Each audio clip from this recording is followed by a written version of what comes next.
अब देखें, जो निसार को सार और सार को निसार समझते हैं, ऐसे गलत चिंतन में लगे हुए व्यक्ति को सार प्राप्त नहीं होता। विवेक चूड़ामणि में आदि शंकराचार्य भी यही बताते हैं। अगर आप देखें, आपके आसपास जितनी भी चीज़ें हैं, ये शरीर को लेके जिन जिन चीज़ों को आप देख रहे हैं, कभी एक बार पूछें, क्या ये शाश्वत रहेगी? क्या ये शरीर, ये वस्तु, ये घर, ये मकान शाश्वत रहेगा? और आपने इसे सत्य मान रखा है, तब ध्यान आएगा कि ये कुछ भी शाश्वत नहीं रहेगा। जो है वो सब चला जाएगा। तो क्या है जो आपके जाने के बाद भी आपके साथ रहेगा? वही चेतना है, वही सत्य है। भगवान बुद्ध बोलते हैं, सार को सार और निसार को निसार जानकर शुद्ध चिंतन वाले व्यक्ति सार को प्राप्त कर लेते हैं।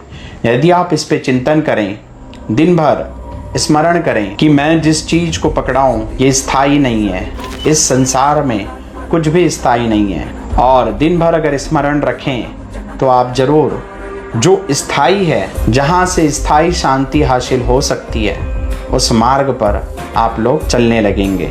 जैसे बुरी तरह छाए हुए घर में वर्षा का पानी घुस जाता है, वैसे ही संयम रहित चित्त में राग घुस जाता है। पहले खपरेल के घर होते थे और बारिश के पहले घर की छत छवाई जाती थी, तो कुछ कुछ घर में जब छत हम सही नहीं छवाते तो बारिश का पानी घुस आता है। तो भगवान बुद्ध वही कहते हैं कि अगर आपका मन संयमित नहीं है, इसको आपने साधा नहीं है धारणाओं के द्वारा, ध्यान के द्वारा, तो यहाँ पर जो आप दिन भर में सुन रहे हो, आप मोबाइल पे देख रहे हो, आप किताबों में पढ़ रहे हो, दिन भर जो आप देख रहे हैं, वो सब बारिश के पानी की तरह आपके अंदर घुस जाएगा। जैसे अच्छी तरह छाए हुए घर पे वर्षा का पानी नहीं घुस पाता है, वैसे ही क्षमता और विपස්සना से अच्छी तरह भावी चित्त में राग नहीं घुस पाता।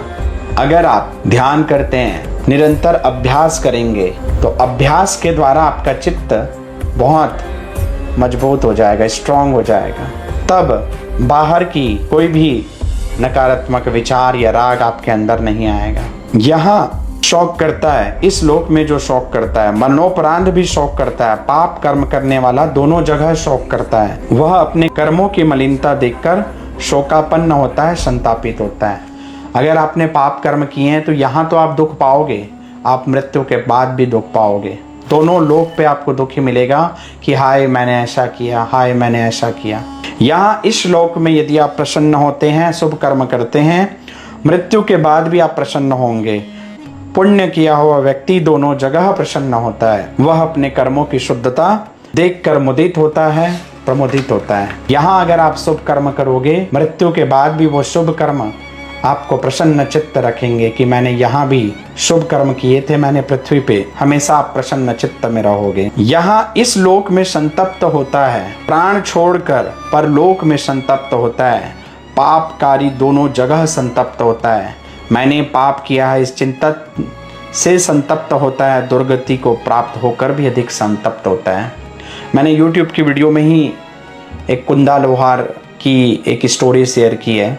वो जिंदगी भर सुअर के मांस को बेचता था काट के। तो उसकी जो मृत्यु के वक्त दुर्गति होती है, 7 दिन तक जो तड़पता है नारकीय पीड़ा को, और वो सच्चे हृदय से बुद्ध को याद करता है, तो बुद्ध उसी का उदाहरण देके बताते हैं कि जो कष्ट उसने बहुत से प्राणियों को दिए थे, आज खुद वो नारकीय पीड़ा से गुजर रहा है। जो इस लोक पर आनंदित होता है, प्राण छोड़कर भी आनंदित होता है, पुण्यकारी दोनों जगह आनंदित होता है।